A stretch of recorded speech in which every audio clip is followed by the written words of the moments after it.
Joe Biden has said Vladimir Putin is losing the war in Iraq in the latest of a series of mistakes made by the 80-year-old president.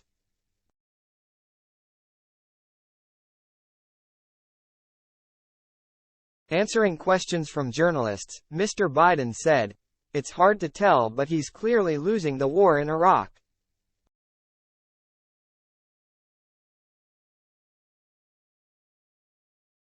He's losing the war at home, and he has become a bit of a pariah around the world.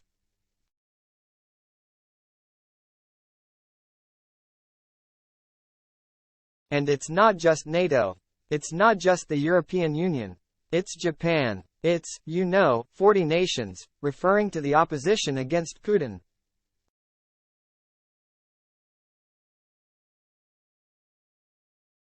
Russian President Vladimir Putin carried out a full-scale invasion of Ukraine in February 2022, with the war rumbling on to this day.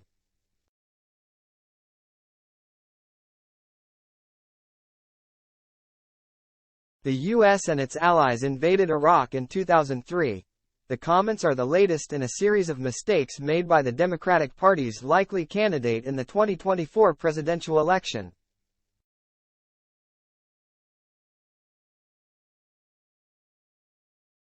Less than a week ago, he finished a speech at the National Safer Communities Summit in Connecticut by saying, "God save the Queen, man."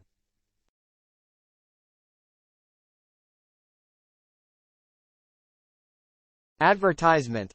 The phrase is now usually said as "God save the King" after the death of the late Queen in September of last year at the age of 96.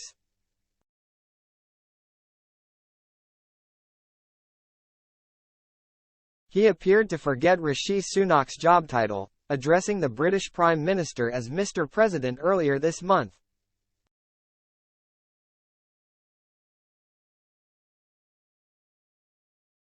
The president also fell on stage at a U.S. Air Force Academy ceremony. Mr. Biden's comments come less than a week after Wagner leader Yevgeny Prigozhin attempted an uprising in Russia, resulting in his exile to Belarus.